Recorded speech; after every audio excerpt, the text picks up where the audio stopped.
Gracias al Señor podemos una vez más estar con ustedes a través de este programa.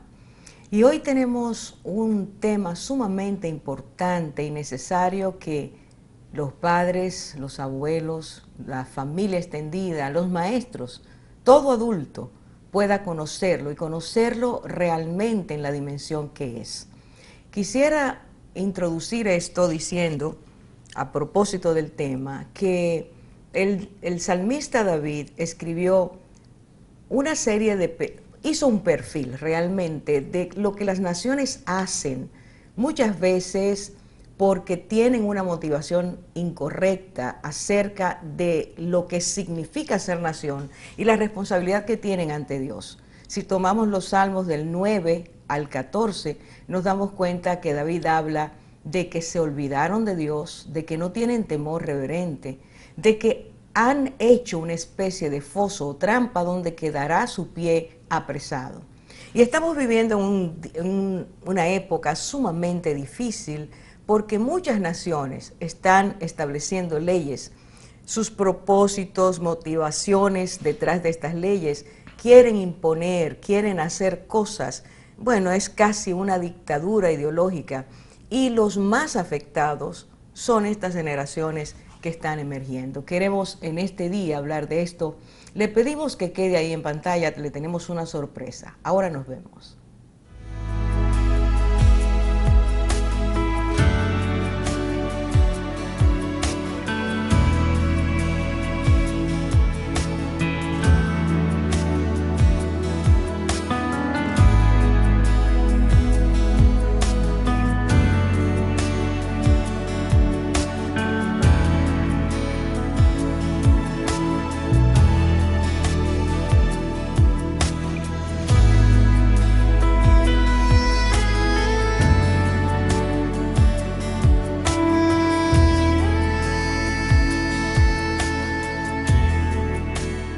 Tenemos hoy un invitado muy especial, el doctor César Vidal Manzanares.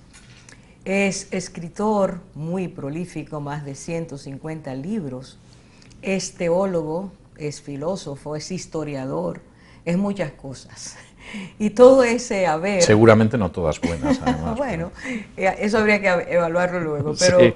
El hecho de tener esta capacidad para tocar muchas cosas y ser tan polifacético nos permite enriquecernos. Yo escuché su conferencia el miércoles bajo los auspicios de Acción Cristiana y realmente he leído un poquito acerca de ideología de género y realmente me pareció excelente los enfoques, cada uno de los enfoques que usted dio. Pero quisiera, antes de que tocáramos este punto, hay en su biografía una parte que dice que usted ha sido galardonado varias veces por defender los derechos humanos. Y esto significa, a mi parecer, que usted no solo conoce cuán buenos son los derechos humanos, sino que los ha llevado al terreno de la práctica defendiéndolo. Mirando hoy lo que está ocurriendo en este tema, ¿qué piensa usted acerca de esto que se llama ahora nuevos derechos humanos? Bueno, hay varias cuestiones en este sentido. Yo he recibido premios por labor de defensa de derechos humanos en distintos ámbitos, en España y fuera de España, en países de Hispanoamérica. Junto con eso, digamos que lo mío no ha sido un trabajo meramente teórico, meramente especulativo. Cuando yo empecé a ejercer la abogacía en el año 1980, ya ha llovido algo desde entonces, los primeros casos que yo llevé, además de una manera bastante abundante, fueron de mujeres maltratadas. Es decir, que hay determinadas realidades relacionadas con derechos humanos que a mí me parecían claras. La Declaración Universal de Derechos Humanos, con todos los matices que se quieran poner, etcétera, etcétera, tiene muy poco que ver con lo que ahora se denominan nuevos derechos humanos. Y en muchos casos lo que ahora se está denominando nuevos derechos humanos se presenta como derechos humanos y se intenta incluir en nuestras legislaciones no solamente es que no son derechos humanos, sino que en muchos casos contribuyen a erosionar, a triturar la propia formulación de los derechos humanos. Y me refiero en concreto a la ideología de género. por ejemplo la ideología de género, ha conseguido que el principio de igualdad ante la ley haya desaparecido en muchos países. Un principio que es esencial, que se empieza a consagrar en todas las constituciones desde la Revolución Americana en 1776 y la Declaración de Derechos del Hombre y el Ciudadano en la Revolución Francesa en 1789, va desapareciendo. Desaparece el principio de igualdad ante la ley, también con estos supuestos nuevos derechos humanos de la ideología de género. E incluso se ven muy lesionados derechos como puede ser la libertad de enseñanza, como puede ser la libertad de expresión, como puede ser en un momento determinado la libertad de comunicación o la libertad de conciencia. De modo que los denominados nuevos derechos humanos en muchos casos no solo es que no son nuevos derechos humanos, es que en realidad implican una serie de cambios legales que lesionan de una manera enormemente grave a derechos humanos que son esenciales. Lo que he entendido es que estos nuevos derechos humanos surgen de una ideología. Sí, es la visión de la ideología de género. La visión de la ideología de género ideológicamente es muy reciente, históricamente es algo muy reciente. De hecho, prácticamente los primeros pasos en favor de la ideología de género se producen en los años 60, de manera muy relacionada con alguna escuela marxista que contempla que finalmente el proletariado ha desaparecido en Europa Occidental. En Europa Occidental la gente empieza a vivir muy bien, no va a haber revolución porque no hay proletariado, los trabajadores viven mucho mejor que incluso las clases acomodadas de otros países del planeta, y hay que buscar un nuevo sujeto que provoque la revolución. Esto que inicialmente no pasa de algunas universidades alemanas, es decir, esto que no es nada más que una pequeña discusión académica y poco más, sin embargo empieza a tener una enorme capacidad expansiva, sobre todo bajo el amparo de determinadas fundaciones privadas. Quisiera insistir en esto, no los gobiernos de los países, no originalmente las organizaciones internacionales, sino fundamentalmente fundaciones privadas, como por ejemplo la Fundación Rockefeller o las fundaciones de George Soros, que empiezan a impulsar esa ideología de género, y seguramente vamos a tener posibilidad de explicar cómo además la manera en que lo hacen violenta y oprime la soberanía nacional de muchas naciones. Es decir, lejos de ser una conquista social, esto es un acto de imperialismo que quebranta la soberanía y la independencia de las naciones, queriendo imponer esa ideología de género. Y la ideología de género, sobre todo, yo diría que recibe un impulso extraordinario en la última década, poco más de la última década, fundamentalmente a partir del año 2005, aunque tenga precedentes como la famosa conferencia de Beijing o de Pekín, de la que yo conocí a algunas de las participantes que no se molestaron en ir a ninguna de las sesiones porque les entretenía mucho más hacer turismo en China, cosa que yo comprendo. Seguramente el turismo en China es mucho más interesante que lo que en aquel momento se discutió en esas reuniones, pero a partir de ahí sí que hubo representantes en el legislativo de distintas naciones que a veces sin aparecer por las reuniones, sin embargo, decidieron trasladar esa ideología de género a las legislaciones de sus países, primero sobre todo en Europa, y sobre todo en el hemisferio norte, y después ya como un acto de imposición sobre países del hemisferio sur. Y me estoy refiriendo a Hispanoamérica, pero también los intentos en África y en Asia. Intentos muchas veces unidos al chantaje y a la extorsión. Es decir, naciones a las que en un momento determinado se les dice claramente que no van a recibir ayuda internacional, que no van a refinanciar su deuda, que no las van a ayudar económicamente si no aceptan recibir todo el paquete de leyes de ideología de género, que incluyen, por supuesto, el aborto, que incluyen el matrimonio homosexual, que incluye la adopción de niños por parejas homosexuales y que incluye leyes para castigar, perseguir e incluso encarcelar a aquellos que se oponen a la ideología de género. Cuando usted dice que esta ideología es impulsada no por los gobiernos, sino por instituciones poderosas, ¿cuál es el motivo o las motivaciones que tienen para hacer algo como eso? Bueno, vamos a ver, la ideología de género es un instrumento poderosísimo para terminar colocando el poder de decisión en todo el planeta no en órganos democráticos elegidos por el pueblo, no en gobiernos que surgen de la voluntad popular, sino en manos de pequeñas camarillas. Y en este sentido, la gente, esto no es una teoría conspirativa, fruto de mentes calenturientas, esto se puede contemplar cuando uno ve las organizaciones que lo promueven. Por ejemplo, si uno va a la página web de la Fundación Rockefeller, hay todo un apartado de apoyo a la ideología de género. La Fundación Rockefeller se ha caracterizado siempre, y esto lo cuenta David Rockefeller en sus memorias, por buscar un modelo de gobierno universal que sustituya a los gobiernos soberanos nacionales, y esto lo dice David Rockefeller en sus memorias, y lo dice de una manera, memorias bastante aburridas, pero solo por ese párrafo y algún otro merece la pena leerlas, y la idea es: yo no creo en los gobiernos nacionales, desprecio la soberanía nacional de las distintas naciones, y creo, sin embargo, en un poder que acabe estando por encima de esos gobiernos, y creo en la desaparición de los estados-nación. En el caso de la Fundación Rockefeller es claro. Sucede lo mismo en el caso de la Fundación Soros. Yo diría que incluso las fundaciones de George Soros, que tiene una historia terrible. Soros ahora mismo es un millonario norteamericano, pero es un judío de origen húngaro, que ha reconocido en entrevistas que él entregó judíos a los nazis en Hungría, y que cuando el entrevistador le ha dicho: pero bueno, ¿usted cómo pudo entregar a judíos a los nazis en Hungría sabiendo que acabarían en las cámaras de gas? Ha respondido: si yo no lo hubiera hecho otro, lo cual es un argumento como mínimo discutible. Bien, Soros tiene una serie de fundaciones, la más importante es la Open Society, la sociedad abierta, pero no es la única, y esas fundaciones son fundaciones que promueven la ideología de género. Voy a dar un dato que me parece muy importante. Hace aproximadamente 6 meses yo tuve acceso al manual de una de las fundaciones de Soros, donde aparecían los nombres de todos los miembros del Parlamento Europeo que iban a apoyar la agenda de Soros. Aparecía el nombre, el pequeño currículum, la fotografía, iban agrupados por países y después las razones por las que apoyaban la agenda de Soros. En mi programa de radio, en un editorial, yo di el nombre de todos los españoles. Seguramente hubiera necesitado horas si hubiera dado además los franceses, los británicos, los italianos, etc.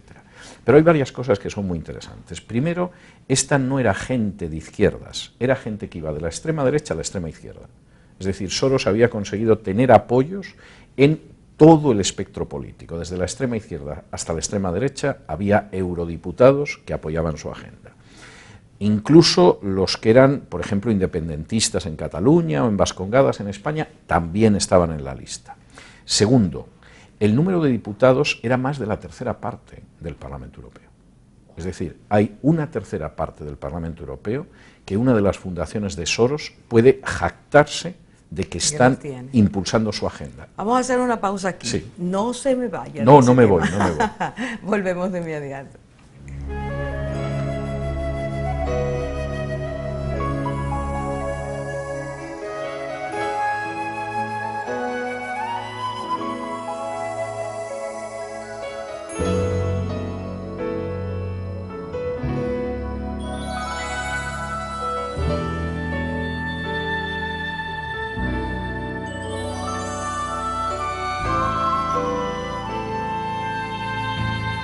Doctor, antes de hacerle un par de preguntas que estoy aquí cocinando, me gustaría que terminara lo que estaba diciendo sobre el Parlamento. Sí, le cuento. Entonces, vamos a ver, hay una tercera parte del Parlamento Europeo que Soros anuncia que su agenda es totalmente transversal. Esto no es la izquierda ni la extrema izquierda, esto va desde la extrema derecha a la extrema izquierda, y aquí voy al aspecto esencial. ¿Por qué está incluida esa tercera parte del Parlamento Europeo entre la agenda de Soros?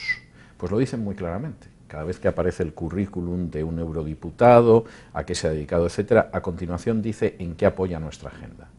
Todos y cada uno de ellos apoyan dos cosas: la ideología de género, la inmigración descontrolada en la Unión Europea. Luego, aparte de eso, hay alguno que a lo mejor es ecologista o es partidario de otras cosas, pero los dos puntos esenciales son la ideología de género y la inmigración descontrolada, lo que significa, sumada una cosa con la otra, el final de la cultura europea que conocemos hasta ahora. No son las únicas instancias privadas, pero quiero decir que cuando finalmente eso acaba llegando a un país, no es algo que nace dentro del país, es algo que viene desde fuera y que se impone sobre la soberanía del país. Pensemos que, por ejemplo, aquí en República Dominicana, algunos de los anuncios publicitarios en favor de la ideología de género, por cierto, tengo que decir que burda propaganda, porque son un ejercicio de manipulación que yo creo que avergonzaría incluso algunas de las dictaduras totalitarias por la manera tan poco elegante en que manipulan los sentimientos de la gente. Hay anuncios de ese tipo pagados por Planned Parenthood. Planned Parenthood es la gran industria de la muerte en Estados Unidos, la responsable de decenas de millones de abortos, la responsable de que hayan muerto más negros por aborto en Estados Unidos que judíos durante todo el Holocausto nazi, la responsable de que en estos momentos en Estados Unidos la primera causa de muerte entre los negros no sea el cáncer, no sea la carretera, no sea el corazón, no sea la enfermedad, no sean ni siquiera los delitos violentos, es el aborto. De modo que estamos hablando de instancias extraordinariamente poderosas que a uno le tienen que llevar a pensar cuál es el negocio. Porque la gran maquinaria de muerte abortista de los Estados Unidos, que recibió en su día más de 500 millones de dólares de la administración Obama en un solo año, está defendiendo la ideología de género en este país. ¿Ha contemplado la República Dominicana como su próximo mercado de aborto? Precisamente hemos hablado de lo que es ideología de género.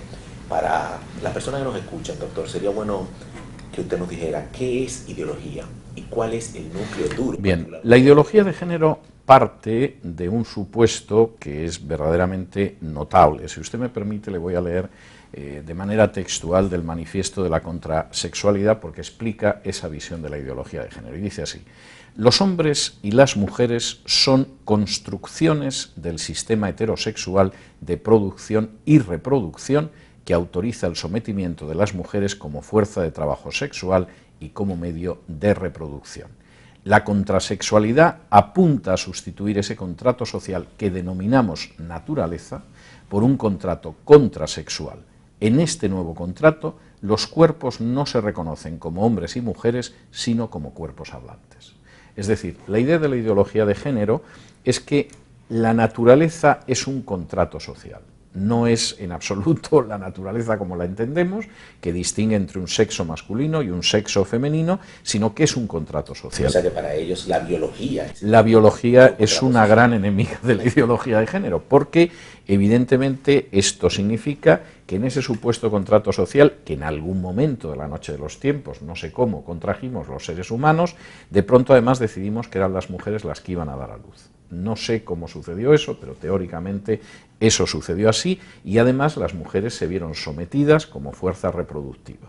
No es que la naturaleza ha dotado a las mujeres de la capacidad de procrear, sino que por el contrario, esto es algo que impone la sociedad. Perdón, ¿cómo se explica que haya un cuerpo femenino y un cuerpo masculino? Bueno, claro, este es el gran problema. Por eso hay que negar la naturaleza y hay que insistir en que en realidad no tenemos sexo, sino que tenemos género.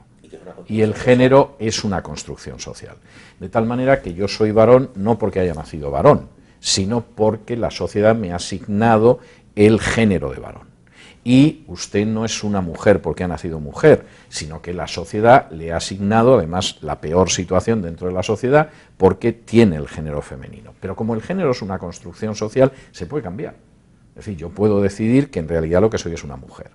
Y, por supuesto, eso implica que también mi conducta y mi relación sexual puede variar. Yo puedo seguir aceptando que tengo el género de varón, pero al mismo tiempo tener una conducta homosexual. No dirigirme hacia el otro sexo, sino hacia mi propio sexo.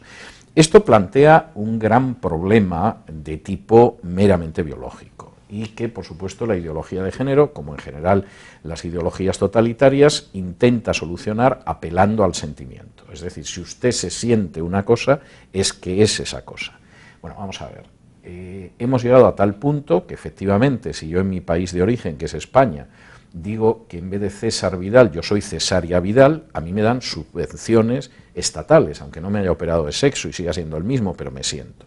Y sin embargo, si a mí se me ocurriera decir que en vez de César Vidal soy Jesucristo, seguramente aparecerían un par de señores con bata blanca que me subirían a una ambulancia y me llevarían a algún sitio para que se ocuparan de mí. De modo que, por supuesto, todo lo que es la diferencia entre la realidad y lo que yo pueda sentirme es válido si está dentro de la ideología de género, es disparatado si no. Permítanme que les ponga otro ejemplo. Si en un momento determinado a cualquier padre de familia le llega una hija en los huesos que le dice que se mira al espejo y se ve como un hipopótamo, evidentemente el padre se inquieta, se da cuenta de que su hija padece una anorexia. La hija es cierto que se siente y se ve como un hipopótamo, pero objetivamente lo que parece es un deportado de un campo de exterminio, y el padre lleva a su hija a un especialista para que la saque de esa enorme incongruencia entre la realidad y cómo se siente. Sin embargo, si la hija, en vez de decir papá me veo como un hipopótamo, porque en realidad lo que padece es anorexia, llega y le dice papá soy un hombre, se supone que el papá, por supuesto, tiene que aceptar que es un hombre, que tiene un cuerpo de mujer y que, por supuesto, hay que extirparle su sexo, reconstruirle un sexo como el del varón y, además, inyectarle hormonas de manera masiva.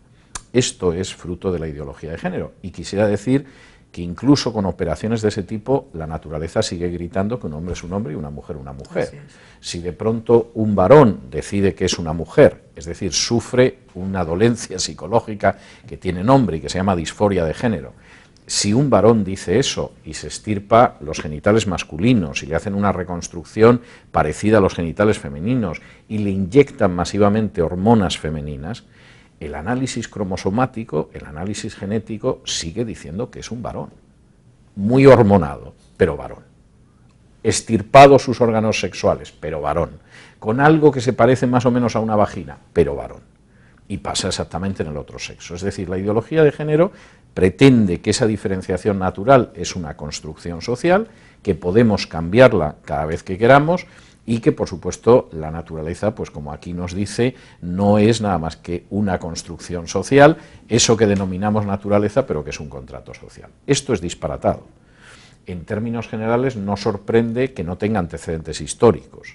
Y lo que sí es evidente es que va avanzando sobre la base de grandes presiones políticas, de acciones internacionales y de intentar entrar en terrenos como la educación o como la legislación. Parece algo tan absurdo que lo natural haya que invertir su naturalidad invirtiendo un gasto enorme en operaciones, sí, sometiendo a la persona a un sufrimiento, etcétera, porque la persona siente que es lo contrario. Sin embargo, es tan natural que nosotros veamos otras cosas y digamos que no es así, como el ejemplo que usted ponía. El doctor, creo que se llama, apellido Escala, un sudamericano, escribió un libro que se llama Ideología de Género, y en eso él dice, el ideólogo de género es un manipulador, como todos los que son, sí, intentan imponer una ideología, pero es alguien que vence sin convencer. A mí me pareció sumamente atractiva y convincente esa frase. ¿Cómo se implanta, cómo se ha llegado a que tantos de los seres humanos en el día de hoy acepten algo sin convencimiento? ¿Qué es lo que se hace en ese punto? Yo creo que a veces no hay convicción, a veces existe un plan de lavado de cerebro que apela sobre todo a los sentimientos y que tiene cierto éxito. Vamos a ver, primero está la manipulación del lenguaje, es decir, nosotros manipulamos el lenguaje y eso nos permite ir avanzando posiciones que son absurdas. Por ejemplo, cuando se difunde la idea de que el matrimonio homosexual es un derecho. Por cierto, visión que a lo largo de milenios no ha aparecido en ninguna sociedad humana, en ninguna. Bien, ¿cómo conseguimos convencer de que el matrimonio homosexual es un derecho? Pulsamos una cuerda sensible que es la de si se quiere. Pero ese es un argumento absurdo. Es decir, si un hombre de 50 años enamora a una muchachita de 12 años, no pensamos que porque se quieran pueden contraer matrimonio. Es más, consideramos que el matrimonio de niñas es una institución odiosa y que nunca se produciría en Occidente, por mucho que se puedan querer. No pensamos que, por ejemplo, una madre se puede casar con su hijo por el hecho de que se quieran y sientan una recíproca atracción sexual. Por el contrario, nos horroriza ese tipo de planteamiento. Y, por supuesto, el incesto está fuera de todas las legislaciones a lo largo de la historia. Claro que ha habido casos de hermanos que se han enamorado, han tenido relaciones sexuales e incluso han tenido hijos, pero la sociedad tiene muy claro que el si se quieren no es suficiente argumento. Como a nosotros, por lo menos en Occidente, nos horrorizaría la idea de que si hay 3 o 4 mujeres que consienten libremente en estar casadas a la vez con un varón, pudiera legalizarse la poligamia. De modo que, en primer lugar, hay una manipulación enorme del lenguaje. No, el si se quieren no es un argumento suficiente, como no es suficiente otro tipo de argumentos, y no hay nada más que ver nuestra sociedad para darse cuenta de eso.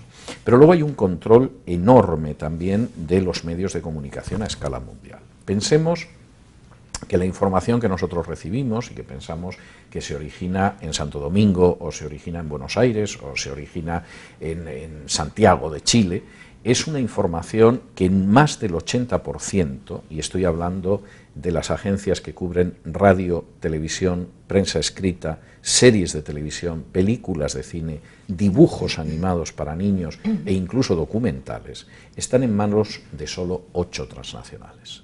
Y es muy fácil difundir lo que se quiera. Por ejemplo, Disney hace apenas 2 meses decidió en una serie infantil para niños a partir de 5 años incluir a un matrimonio de lesbianas que tenía 2 niños. Y para que quedara muy claro la situación, pues una de las lesbianas era negra y tenía un niñito negro, y otra de las lesbianas parece que era anglosajona y era rubia, con ojos claros, y el niño tenía los ojos claros y el pelo rubio. Bien, se mire como se mire, que en un momento determinado niños de 5 años se vean enfrentados con un patrón que no es el de la familia natural, implica que hay un enorme control de los medios.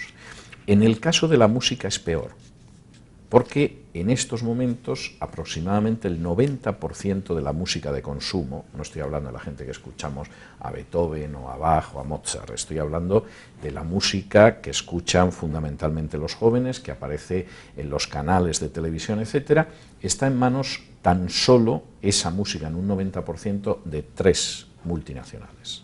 Esas 3 multinacionales están ofreciendo contenidos muchas veces teñidos de ocultismo, pero muchas veces teñidos de homosexualidad, de promiscuidad sexual, etc. Esto no es accidental. Y por cierto, los jóvenes emplean más tiempo en ver este tipo de vídeos y en escuchar esta música que en las aulas.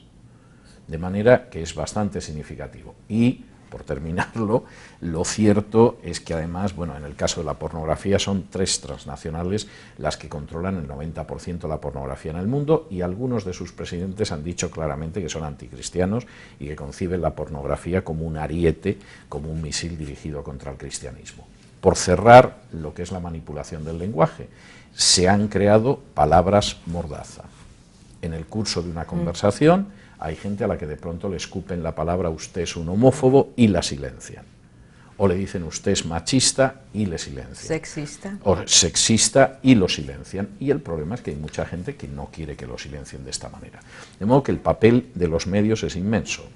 Luego podemos hablar de la educación o de la legislación. Bien, hacemos otra pausa, regresamos.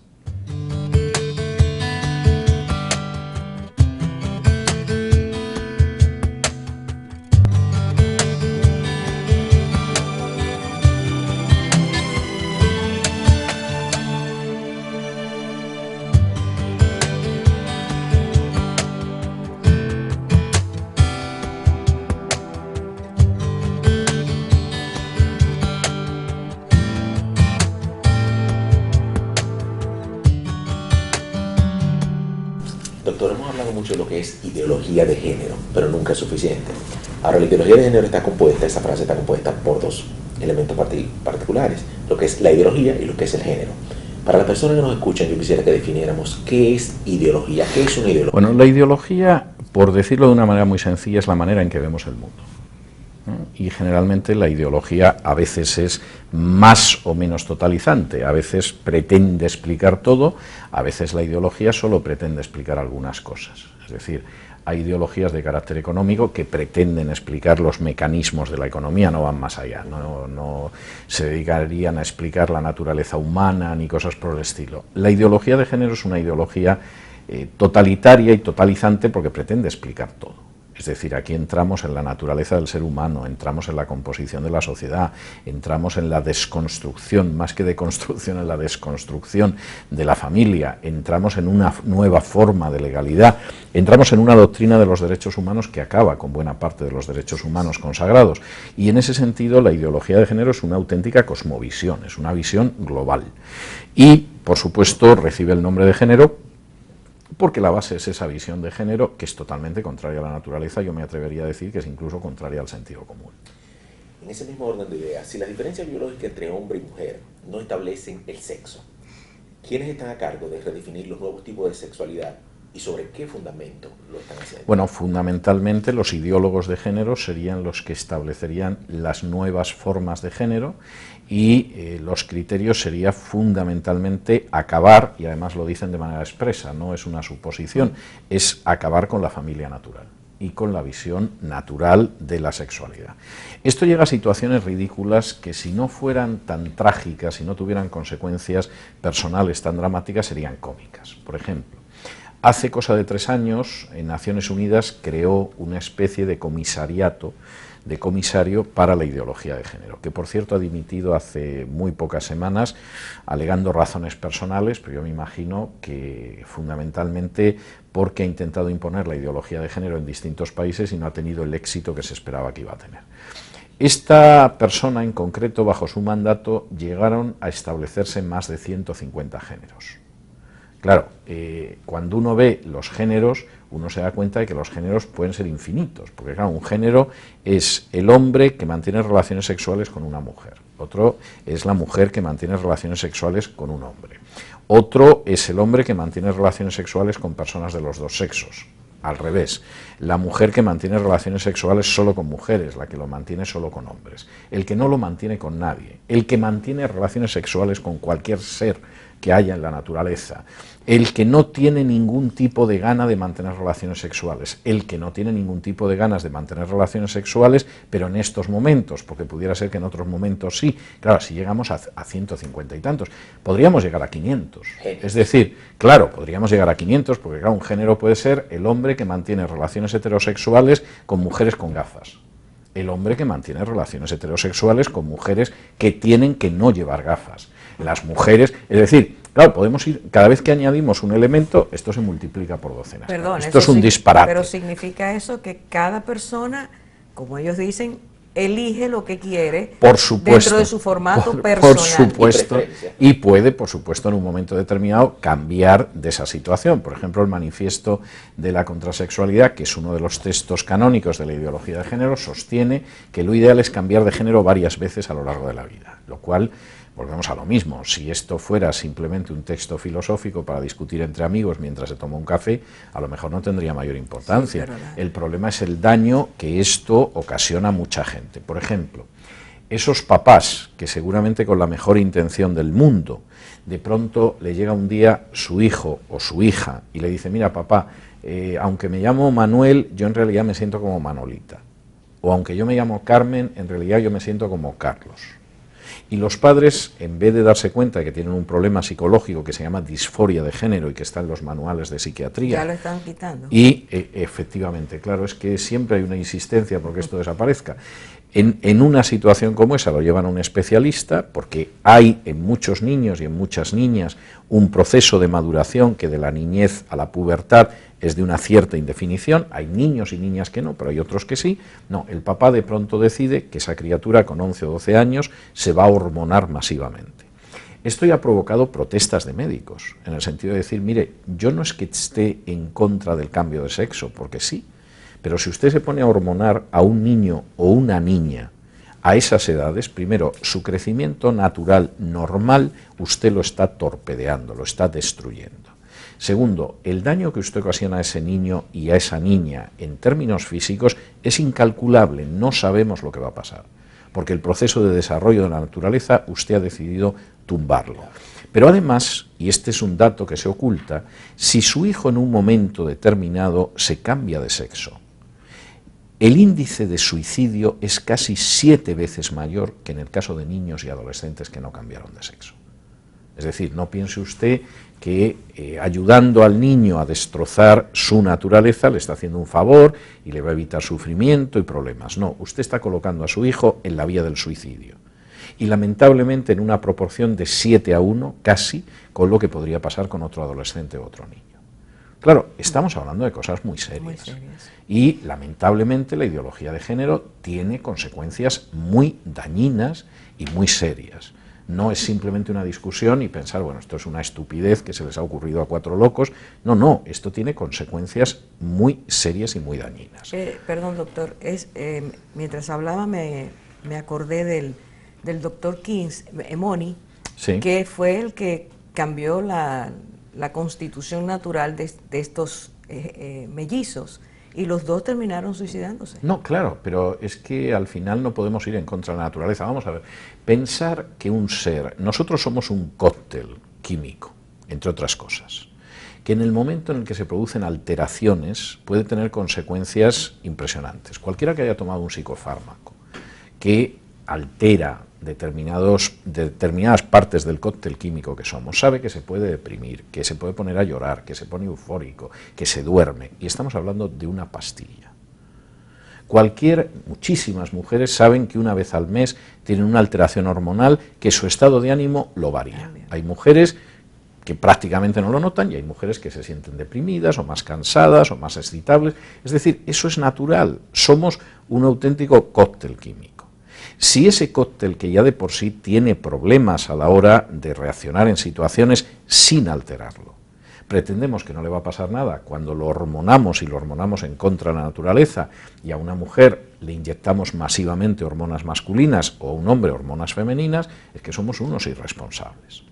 Porque cualquiera que en un momento determinado ha tomado una píldora para dormir o cosas que no tienen, vamos, es algo absolutamente mínimo en comparación con lo que puede ser esa hormonación, sabe que su cuerpo reacciona. Imaginémonos lo que es a un niño que está todavía en fase de crecimiento, hormonarlo en contra de su desarrollo natural. Y no puede sorprender que esas criaturas tengan un índice de suicidio que multiplica por 7 el de cualquier otro niño. De modo que es una de esas situaciones en las que la ideología de género es enormemente dañina. Yo tendría incluso que decir, y esto es terrible, pero es así, que hay un elemento de cultura de la muerte en la ideología de género. Y no me estoy refiriendo solo al impacto que puede causar en niños transgénero, como ahora estamos hablando. Me estoy refiriendo, por ejemplo, a lo que puede ser la insistencia por mentir y manipular a los ciudadanos hablando de salud sexual y reproductiva. La salud sexual y reproductiva es algo con lo que todos, exactamente, con lo que todos estaríamos de acuerdo. El problema es que la salud sexual y reproductiva en la ideología de género es el título amable para cubrir el aborto.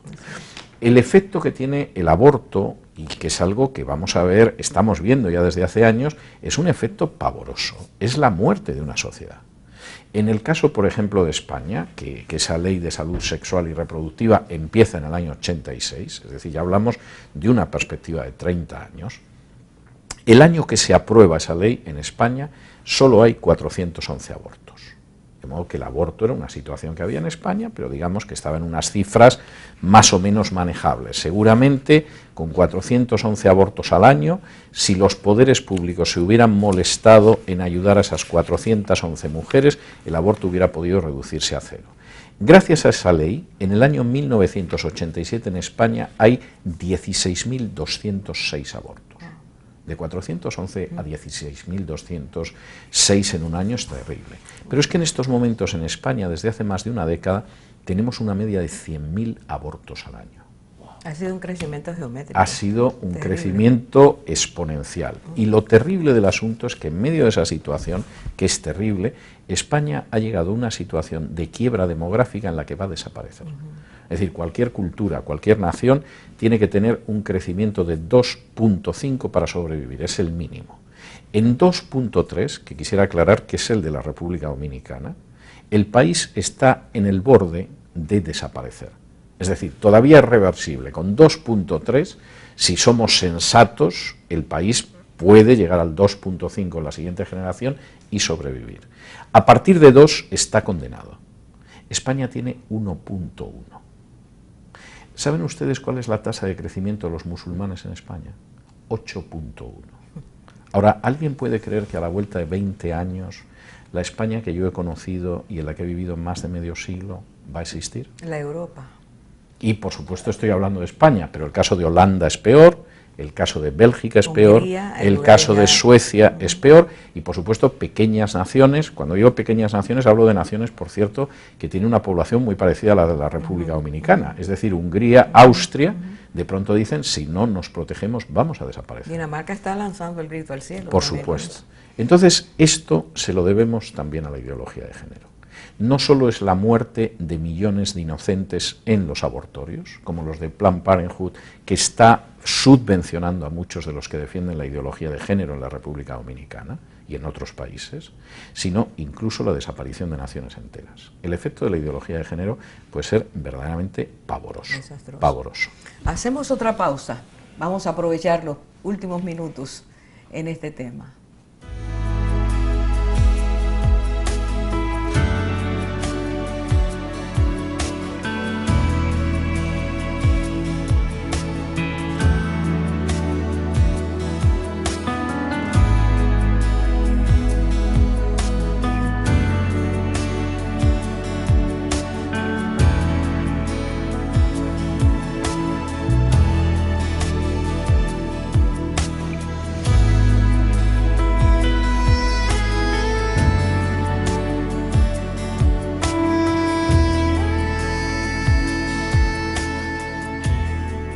Doctor Vidal, yo recuerdo con bastante precisión la conferencia en Pekín. A mí me llamó mucho la atención en ese tiempo, 1995.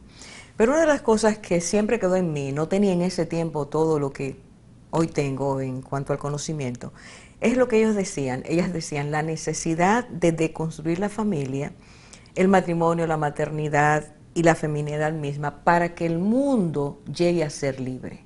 Mi pregunta para ustedes, ¿qué clase de mundo libre es el que se espera cuando se deconstruyen los fundamentos esenciales de la vida? Bueno, yo creo que hay un aspecto que me vas a permitir que mencione, puesto que ha llegado a la conferencia de Beijing o Pekín, que tengo que mencionar antes. Yo puedo decir que en el caso de algunas de las representantes que yo conozco que fueron a Beijing, hicieron un magnífico turismo en China, no se presentaron casi en ninguna de las reuniones y lo pasaron muy bien. Y esto era de dominio público. De modo que esta es una de estas típicas reuniones en las cuales muchos de nuestros políticos, en este caso políticas, son un grupo de irresponsables que no se molestan en absoluto en ver lo que tienen entre manos y que se lo pasan muy bien. Y luego hay comisiones donde efectivamente se acaba cociendo todo, salen declaraciones como esta y a continuación la firman todos. Voy a poner un ejemplo aquí en la República Dominicana y espero que nadie se ofenda. La ley de no violencia contra la mujer que ahora mismo está en el legislativo, la persona que la presentó, después de presentarla, la vio, se quedó horrorizado del contenido de la ley y ha pretendido retirarla y no le han dejado retirarla. Aquí, en República Dominicana. Entonces, quiero decir, el punto al que voy es que lamentablemente la responsabilidad, la seriedad no siempre es patrimonio de los políticos. Y en Pekín, una de las cosas que sucedió es que muchas señoras hicieron un turismo espléndido. Yo conozco China y se pasa muy bien en China y es un país muy bonito, pero luego las declaraciones acababan siendo cocinadas en otro tipo de historias. ¿Cuál es el resultado? Bueno, pues en este caso el resultado era un impulso hacia la ideología de género. Primero, la sociedad no puede ser libre jamás con la ideología de género, porque una de las cuestiones que la ideología de género ha planteado a través de lo que denomina las leyes de defensa contra la discriminación de género es una nueva inquisición ideológica. En España, por ejemplo, donde existe esa ley, en 11 de las 7 comunidades autónomas, en 11 de las 17 regiones, lo que sucede con esa ley es que si uno se niega a someterse a la ideología de género, si uno se niega a enseñar los supuestos de la ideología de género, por ejemplo, en una escuela, en un instituto, en la universidad, esa persona primero se la amonesta, después se la expulsa de su trabajo, después se le puede poner una multa de hasta 120.000 euros, finalmente puede pasar 2 años en prisión. Con lo cual, esa libertad significa que en realidad uno tiene la libertad de arrodillarse cargando sobre la rodilla izquierda o arrodillarse cargando sobre la rodilla derecha o sobre las dos. pero es un Estado totalitario y eso es muy claro. Yo conozco en España ya algún director de centro docente que ha sido expulsado de la dirección y alguna profesora, que se ha visto expulsada de su trabajo porque no estaba dispuesto a enseñar a los alumnos que no somos hombres y mujeres, sino que somos cuerpos hablantes, por ejemplo. De modo que en ese sentido la ideología de género es una gran amenaza contra la libertad. No solo es una amenaza contra la libertad de expresión y la libertad de conciencia, es una gran amenaza contra la libertad de los padres. Implica el implantar en el sistema educativo todo un canal de enseñanza de la ideología de género que, por supuesto, los padres no pueden contrarrestar. Y eso va en contra de pactos internacionales de derechos humanos que establecen que la educación la tienen que decidir los padres. Que yo no tengo por qué tolerar en un momento determinado que a mis hijos se les eduque en contra de mis principios morales. De manera que la ideología de género no solo no va en el camino de la libertad, la ideología de género posiblemente en estos momentos es uno de los peores enemigos de la libertad. Pero yo tengo aquí justamente, en el 1948, cuando salieron los primeros... la Declaración Universal de Derechos Humanos.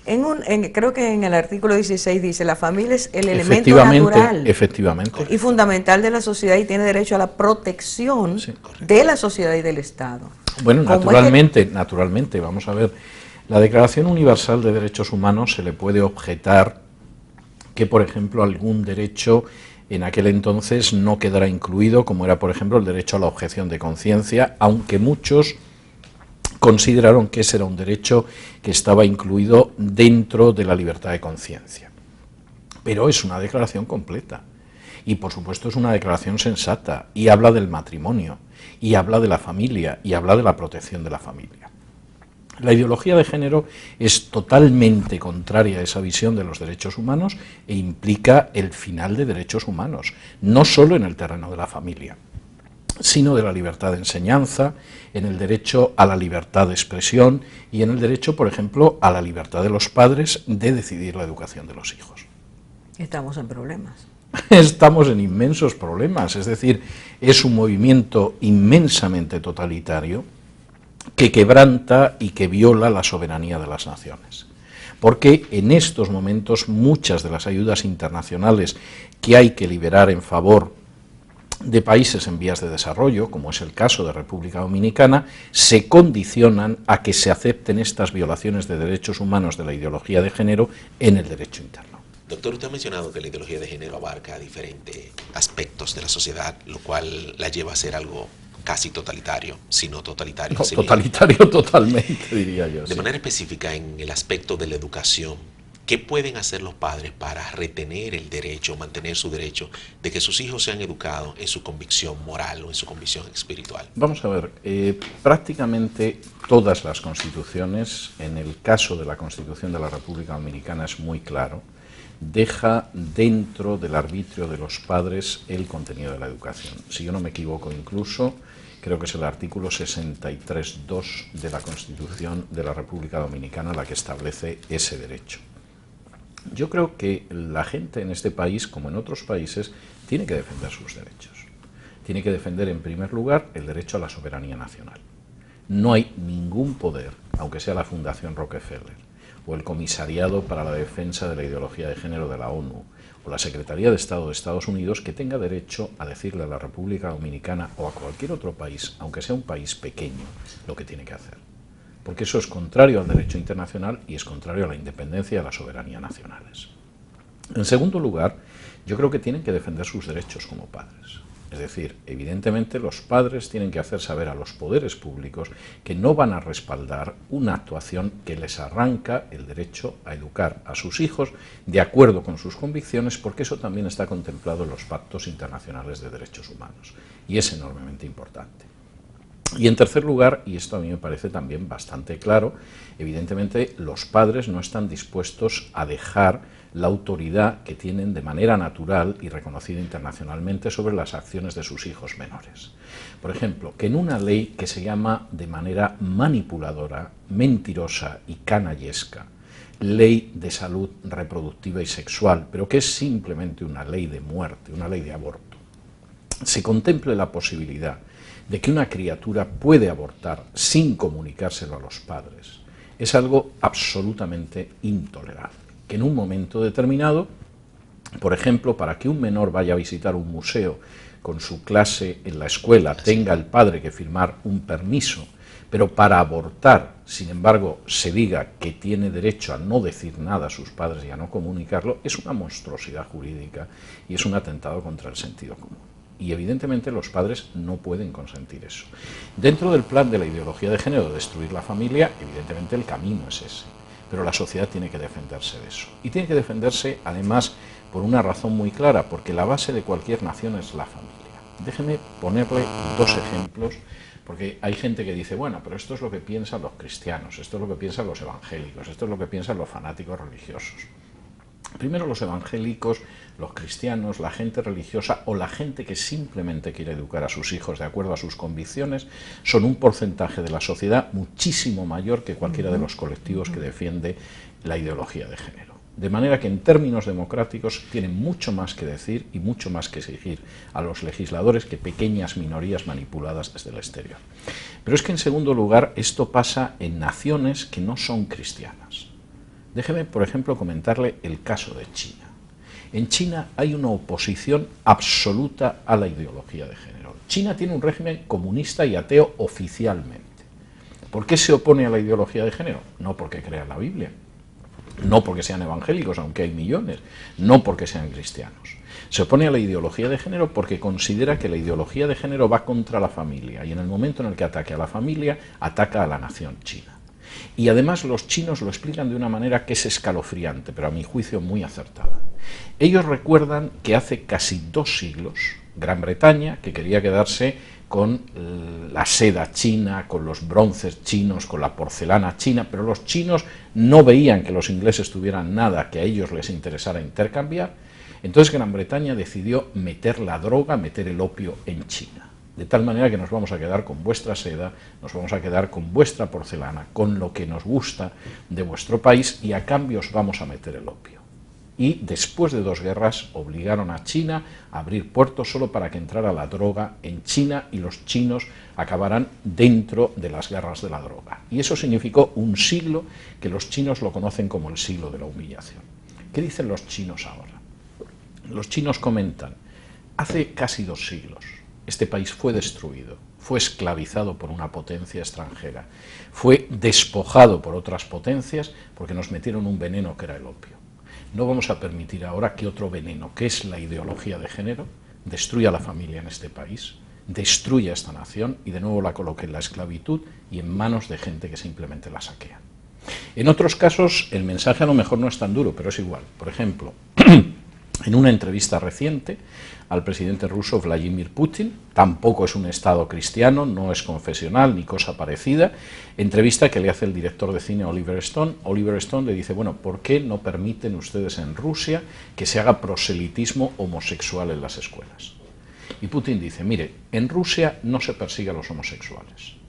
Si usted quiere tener relaciones homosexuales, es adulto y hay consentimiento, las puede tener. Hay gente en el mundo del arte, hay gente en el mundo del espectáculo que son homosexuales y nadie les molesta. Pero mire usted, no vamos a consentir que criaturas que son menores de edad, que niños, sean llevados en esa dirección. Porque aunque no persigamos a los homosexuales, nosotros sabemos que la base de la nación rusa es la familia. Y no vamos a permitir que esos niños sean llevados en una dirección que va en contra de la familia y por lo tanto de la nación. Si cuando cumplan 18 años deciden libremente que van a ser homosexuales, es una decisión suya. Pero lo que no podemos permitir es poner en juego el futuro de Rusia porque alguien quiera destruir la familia. Son gente, insisto, no son fanáticos evangélicos, no son fundamentalistas religiosos, son gente que conservan la cordura, la sensatez y el sentido común y que saben que la grandeza y la pervivencia de su nación depende de la familia y que si se acaba con la familia van a acabar con su país y no lo van a consentir. Tenemos que concluir tristemente, pero así rápidamente, doctor Vidal, ¿qué usted aconseja a toda la nación o a los de la nación que quieran escuchar el consejo, para fortalecer la familia, fortalecer la educación de los hijos? Ustedes tienen delante de sí un camino de vida y un camino de muerte. Tienen un camino de muerte que pasa por la ideología de género, que pasa por acabar y matar derechos humanos fundamentales como la libertad de conciencia, la libertad de educación, la libertad de expresión y sobre todo por poner en marcha unas gigantescas maquinarias de muerte para la institución familiar y también para millones de no nacidos. Ese es el camino de muerte.